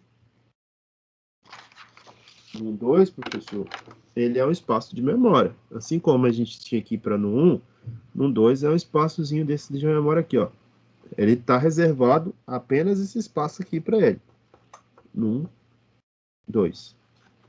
Né? Salvou lá um espaço desse de memória para o número 2. Se agora eu falo assim, ó, pega no 4, que tem essa quantidade de espaço, pega isso aqui e joga aqui dentro, vai caber? Não. No 2, recebe a parte inteira, é o número inteiro. Então, se eu pegar no 2 igual a no 4, quanto está valendo no 4?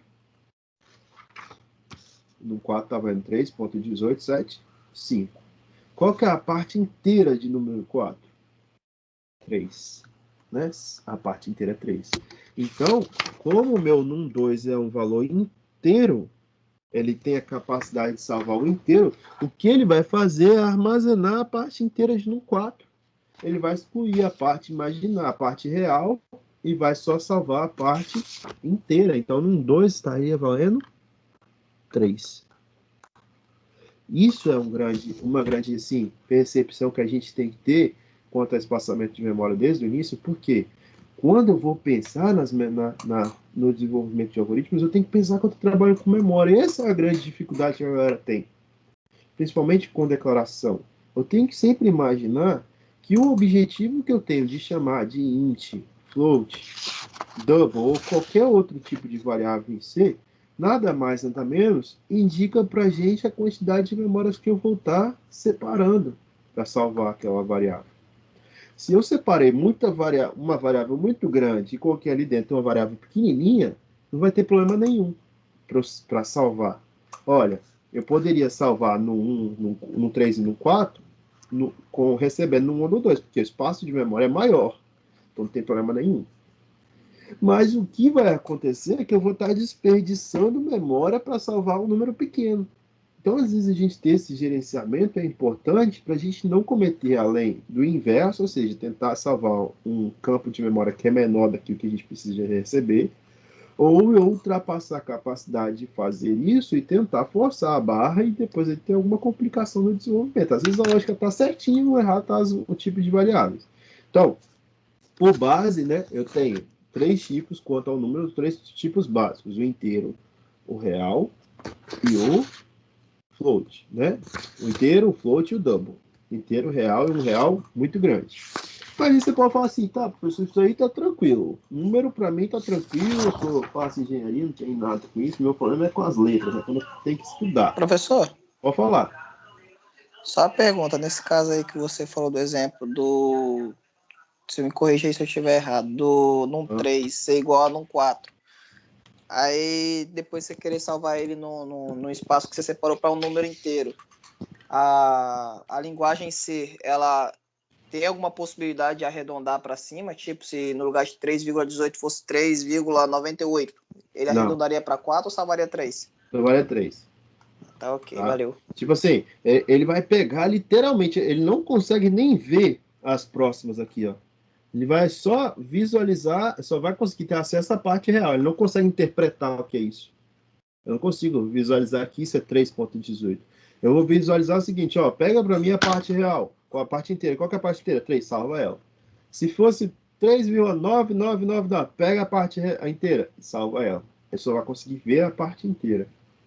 Só vai conseguir, de fato, salvar aquela parte inteira. Ele não consegue acessar, que para ele acessar, ele teria que ter um campo aqui para poder conseguir armazenar isso. Entendeu? E a gente não tem memória auxiliar que vai salvar e fazer qualquer tipo de processamento. Tá? Ok, valeu. Beleza. Tá, pessoal. Então, o número já está tranquilo, né? Com esse tipo, existe, tem que falar que existe também a opção de eu querer salvar uma letra, né? Uma letra. Ou o que a gente chama de caractere.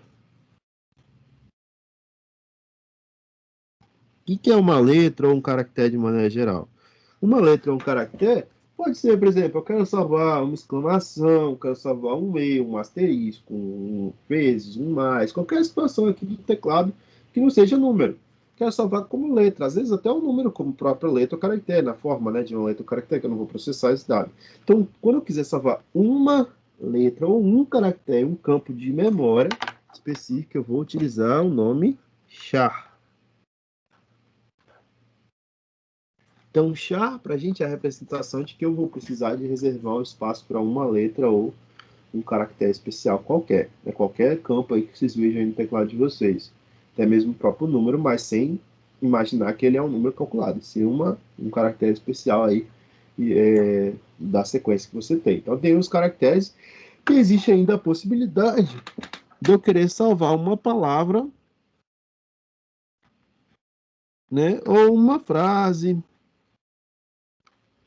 né? Uma frase curta, uma frase longa, que aí a gente vai chamar isso aqui de uma string.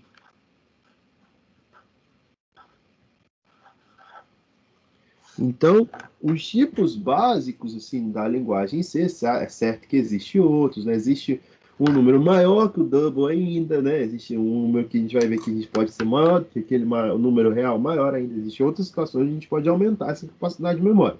Mas os tipos básicos são esses: int, número inteiro; float, número real; Sempre pensando no real que é considerado aí, né? Não posso trabalhar com um número que explode para infinito.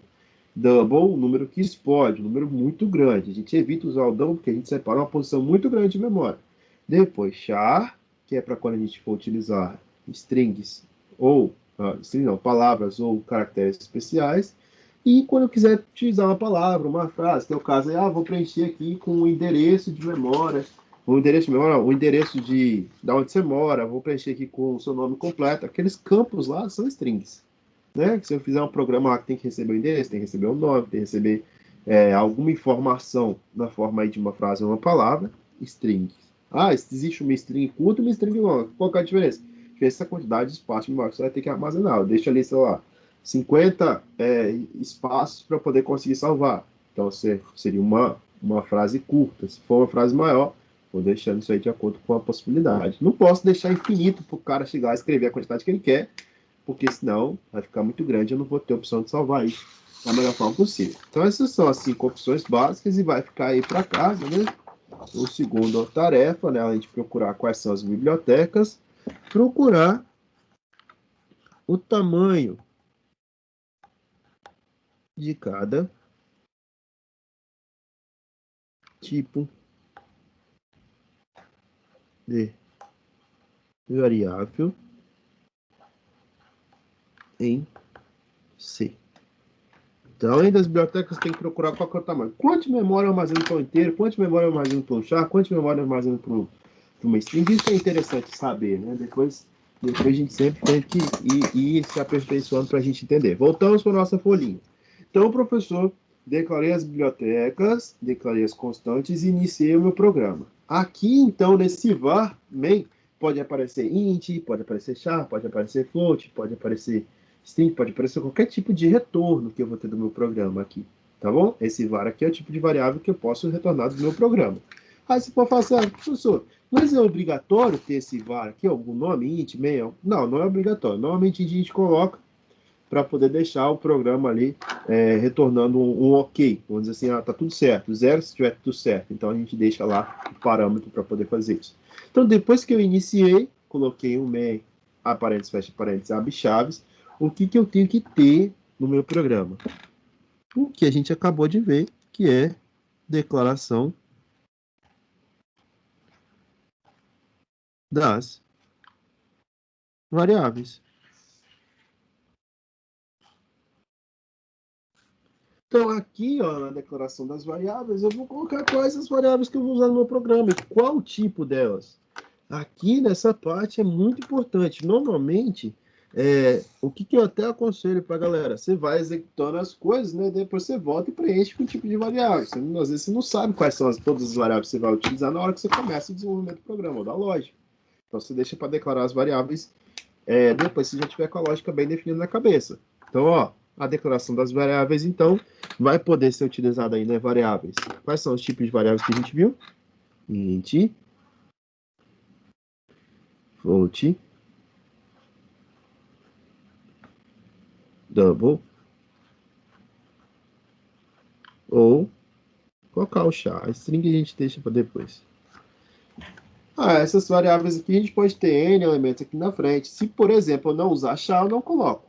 Se não usar o double, eu não coloco. Só vou colocar as variáveis e os elementos na frente, né? Se eu tiver essas variáveis no meu programa. Se o meu programa só tiver inteiro, eu vou colocar só inteiro. Se o meu programa tiver float, eu vou colocar só float. Se não tiver nenhuma variável, existe situação que eu não preciso calcular nada, nem salvar nada, só preciso mostrar. Você não precisa colocar nada. Então, a declaração das variáveis vai ser imposta que eu devo ter esse campo se eu tiver variáveis sendo utilizadas no programa. Ou seja, se eu precisar de armazenar na memória do computador algum espaço para poder receber isso, ou do teclado, ou de algum arquivo ou de algum arquivo externo, ou de qualquer situação que a gente vai utilizar. Se eu tiver que receber isso e salvar na memória do computador, eu tenho que declarar qual o tamanho de memória que ele vai ter que separar para a gente. Não sabe, então a gente tem que ter isso. Estrutura básica, declaração das bibliotecas, declaração das constantes, iniciar, declaração das variáveis. Tá? Toda vez que eu declarar uma variável, então, por exemplo, coloquei aqui, variável 1, se eu quiser separar elas, variável 2, separar de novo, sempre vírgula. Para finalizar, ponto e vírgula. Então, declarei todas as variáveis, terminei de declarar, ponto e vírgula, terminei, ponto e vírgula, terminei, ponto e vírgula. Isso é ponto e vírgula. Depois que eu iniciei o programa, toda vez que eu pular uma linha para outra, se não tiver chave, eu sempre vou ter que usar ponto e vírgula, ponto e vírgula. Como se tivesse falando, ó, finalizei essa linha, finalizei essa linha, finalizei essa linha. Vai para a próxima. Se eu deixar o ponto e vírgula, o cursor vai ficar parado naquela linha esperando a alimentação, esperando a informação. E aí vai se der o tempo, ele não vai executar, ele vai executar com um tipo de erro. Então, terminei aquela linha, ponto e vírgula, finaliza assim, olha, acabei as instruções dessa linha, pode ir para a próxima. Acabei as instruções dessa linha, pode ir para a próxima, assim por diante. Tá? Então, declarei as variáveis e agora a gente vem com o programa. Aqui vem o programa. O danado bonitinho vem aqui, ó. Aqui vai vir o programa, as instruções. Então, as instruções. Aqui vai vir, de fato, o algoritmo, né? Algoritmo. Terminei de executar tudo que eu preciso. Terminei de executar, fazer tudo que eu quero fazer. Colocar tudo. O que eu faço? Finalizo o programa. Finalizo. Aí existem várias formas de finalizar, né? Vamos ver uns exemplos e a gente vai, de fato, identificando essas fases. Aqui em cima, que são as frases principais, é que a gente vai começar a atacar desde já. Normalmente, galera, os professores começam focando assim, passa um monte de pseudocódigo, deixa vocês quebrando a cabeça aí nos pseudocódigos para poder aprender a linguagem e tal. A linguagem não, né? A lógica, e depois começa na linguagem. E eu costumo fazer diferente, por ter aprendido diferente também, né? E por acreditar que não é a forma da escrita que vai fazer vocês desenvolverem a lógica, é a forma de desenvolver o sistema, de lá ter, né, de fato, essa ânsia por ter o pensamento lógico, que vocês vão conseguir calcular e terem um resultado que seja pertinente. A lógica não vem só do tipo de linguagem. Então vamos para o nosso primeiro programa. Normalmente esse primeiro programa a gente vem toda a linguagem, né, o Hello World. Então se eu colocar assim, Hello World é Python, vai vir como que é escrever na tela a palavra Hello World. Se a gente escrever lá Hello World, já vai vir como escrever. Então é um padrão a gente sempre começar com esse programa justamente para a gente mostrar como que é a estrutura básica. Para a estrutura básica de um programa em C, o que eu tenho que ter? Primeira parte vem o quê? Declaração das bibliotecas. Olha, include stdio.h. Include stdlib.h. Aqui, ó. A gente já colocou isso, o professor está esperto. Tá aqui, a gente já não está tão atrasado, né? Tá aqui. Já sabe que a gente vai começar assim. Tem alguma variável que eu quero definir? Alguma constante? Não, então não precisa. A gente foca isso aqui, esse campo aqui, ele é opcional. Depois a gente vai começar o programa, ó. Começamos o programa. Vai ter aqui, ó, um main. Só que tem um int na frente, ó. Int main. Lembra que a variável aqui, ó, variável main, pode ser int, pode ser float, pode ser double, pode ser char. Tá escrito int. Normalmente a gente padroniza como int. O que quer dizer isso? Olha, você vai executar o programa, né? Vai executar o programa e no final você vai retornar o inteiro. Poderia ser qualquer coisa aqui, que se fosse inteiro, mas tá escrito 0. Se no final o seu programa chegar e retornar um 0, é porque o seu programa foi executado com sucesso, ou seja, passou por todos os passos e chegou aqui. Se isso acontecer e tiver um 0 lá no final, tá ok.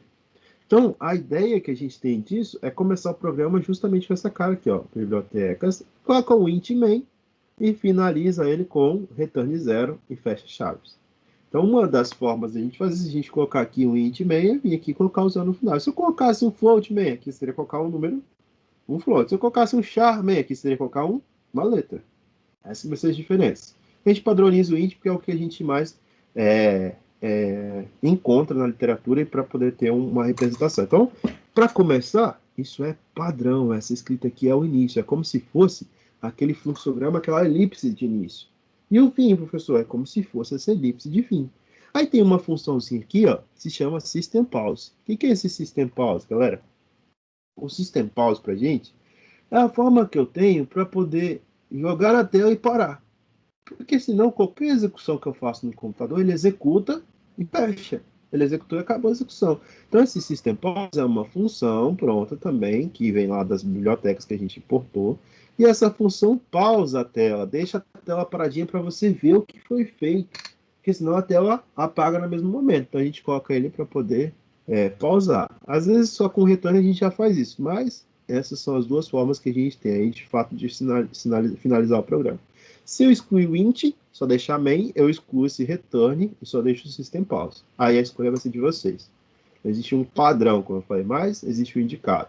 Vamos lá. Eu falei para vocês, a gente vai desenvolver sempre no papel também, mas vamos já começar a imaginar com um programazinho. O Dev C++ é um dos programas que a gente pode utilizar aqui, tá? Tem o Code Blocks, tem outro programa, tem aqueles que usam direta compilação no próprio prompt de comando também, mas esse aqui é a cara do Dev C++.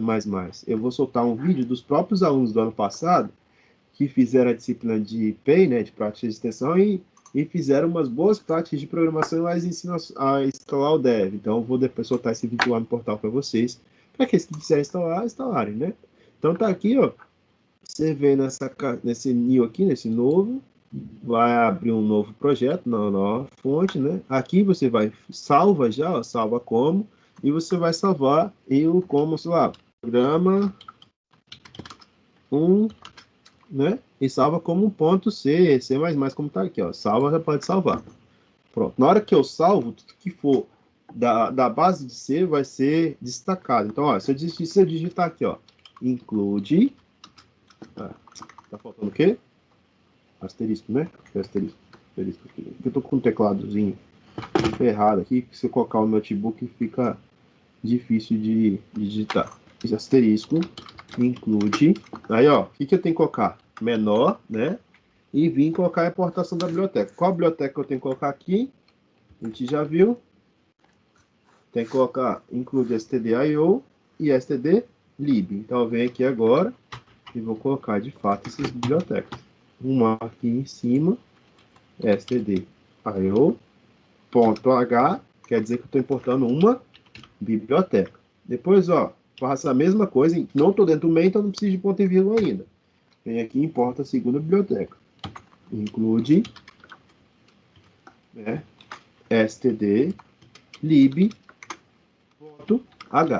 Terminei, incluí as duas bibliotecas. O que eu faço? Sair dessa Saiu errado a primeira ali, professor. Oi? Ah, dá pra deixar, corrigiu. É porque estava no negocinho em cima também. Aí aqui, ó, a gente fez essa primeira parte, declarou as bibliotecas, né? Agora eu vou ter a oportunidade de declarar as constantes. Como eu não preciso declarar constante ainda, o que eu faço? Eu pulo a constante. Vou iniciar. Iniciar a gente já padronizou que pode ser com int main, né? Então você vem aqui, se quiser dar um espaçamento, começar a partir de uma ideia mais indicada da posição inicial, né? Você vê que coloca int, ó, já vai destacar que é uma variável, um tipo inteiro, vai ficar negrito, né? Int main, abre, fecha parênteses, né? Aí, ó, toda vez que a gente já clica, ele já abre e já fecha. Então, ó, abre chave, fechou chave. Você vai ter que escrever o programa aqui dentro. Então, você dá um enter aqui e deixa livre para você escrever. Eu tenho alguma variável para poder fazer? Não, eu só quero imprimir na tela. Ó. Essa função, que vocês estão vendo aí, esse nomezinho, printf, escreva na tela. Printf, print, lembra de pintar, de escrever, de mostrar. Printf, né? Você vai mostrar isso. Então, coloca na tela para mim a palavra hello world. Vamos fazer diferente, ó. Vamos colocar aqui a nossa palavra, printf. Da onde que vem essa função printf? Das bibliotecas que a gente importou. Printf. O que vem a opção printf? Ele vai escrever na tela tudo que a gente colocar dentro das chaves. Então eu quero colocar aqui, ó, aula 02 de algoritmos 1, turma animada, turma animada, pronto. Aí eu falo assim, ó, professor, tá, quero escrever também, né? Além disso, eu quero escrever assim, ó, o que eu vou ter que fazer para a próxima aula? Alunos vão indicar quais são as bibliotecas em C e vou colocar aqui um P, ficou faltando aqui, né? P. E aqui embaixo, P de novo.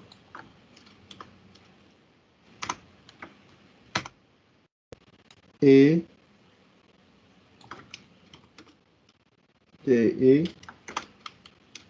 os tipos de variáveis. Aí vocês podem estar se perguntando assim, professor, você é ruim de português e tá faltando uns acentos aí, hein? O C, puramente dito, só com essas duas bibliotecas que a gente importou, sem nenhuma outra indicação, ele não sabe o que é acento. Ele é construído por meio da linguagem, né?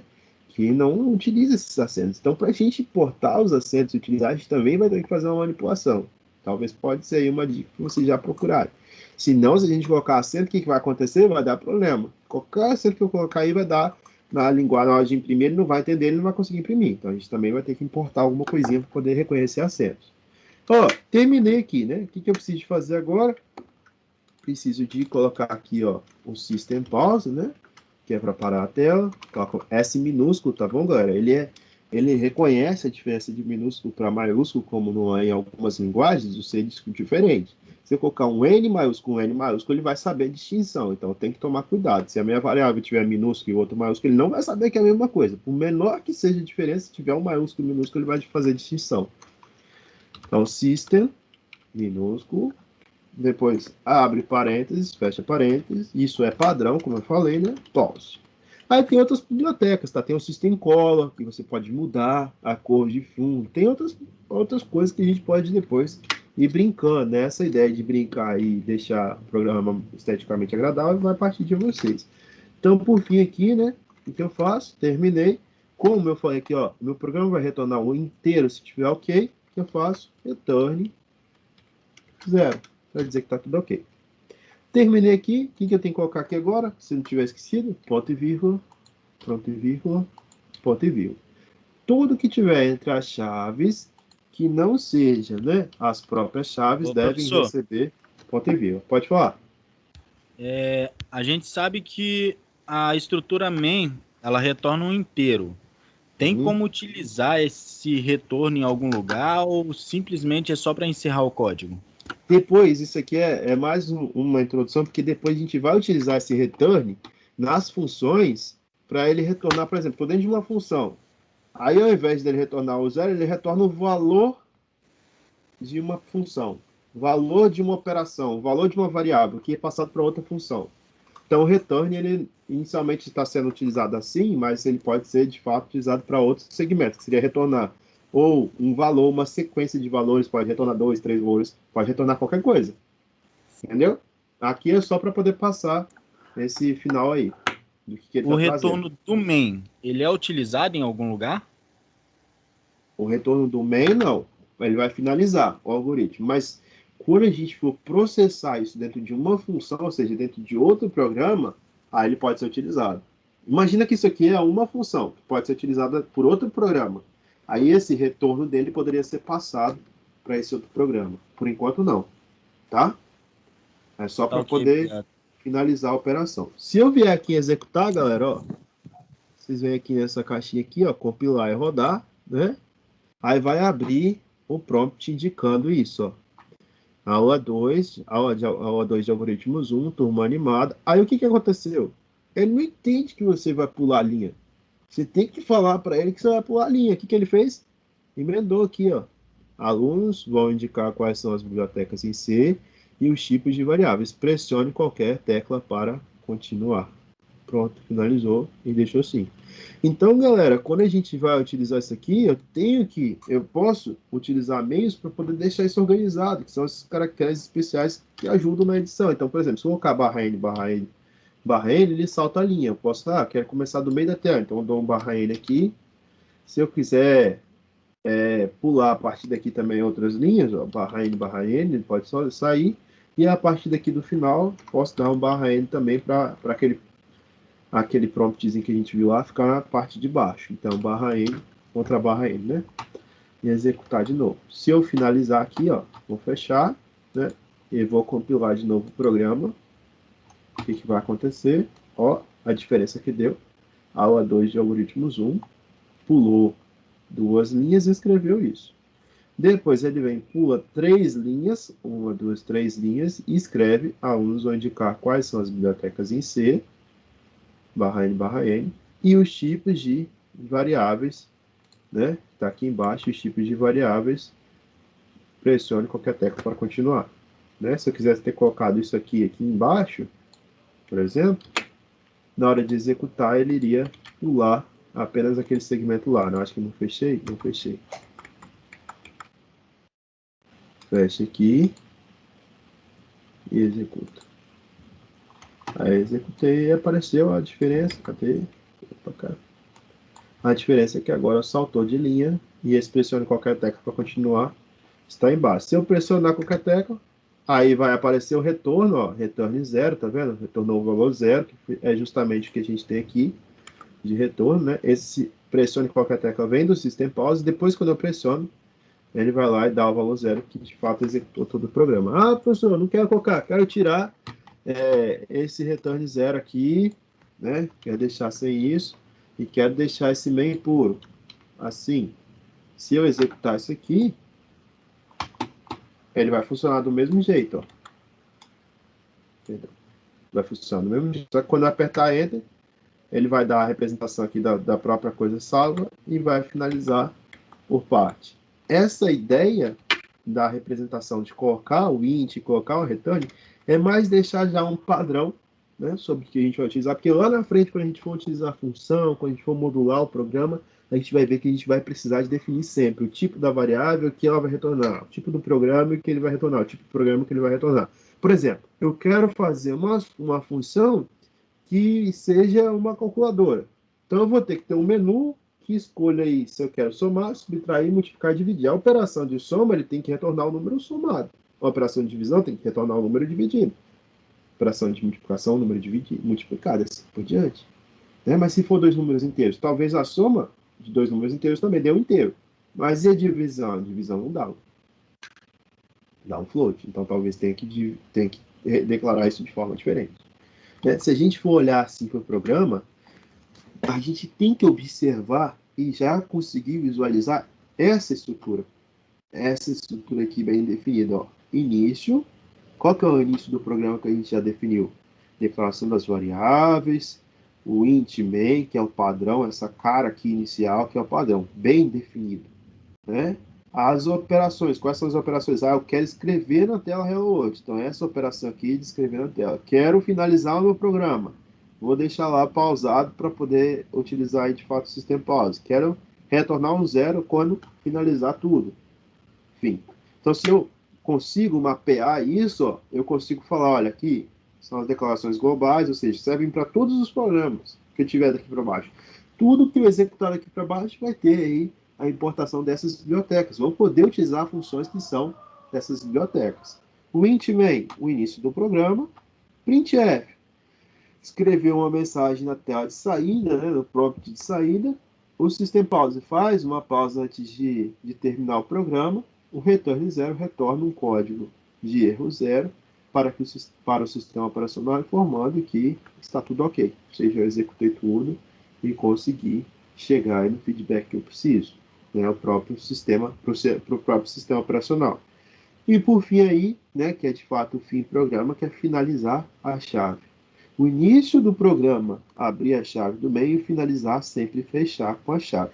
Lá na frente, quando a gente começar a utilizar os laços, aí vai ser a emboleira, que às vezes a gente precisa de ter umas 10 chaves, abrir, fechar, abrir, fechar, abrir, fecha. Aí a gente vai vendo que o programa ajuda a gente a dizer qual chave está fechando o quê. Mas essa chave inicial aí deve ser sempre fechada. Se a gente esquecer de fechar ela, ele não roda, né? Tem que sempre pensar nesse panorama geral. Independente disso, né, galera, quando a gente começar a pensar no desenvolvimento de algoritmos, de programas, a gente sempre vai estruturar essa cara, que foi aqui para vocês, essa cara padrão, porque se eu não pensar nesse desenvolvimento aqui, eu começo a ter problemas futuros, né? Depois, quando a gente começar a ver funções, a gente vai ver que aqui vai entrar uma abazinha, que pode ser funções, ou aqui no final, depois que acabar o programa, mas a gente vai mexendo nessa estrutura de acordo com o que for necessário. Por enquanto, a estrutura que a gente vai ter, declaração das bibliotecas, declaração das constantes, iniciar, declaração das variáveis, os programas, as instruções, tudo que a gente tiver, e depois o finalizar, tá?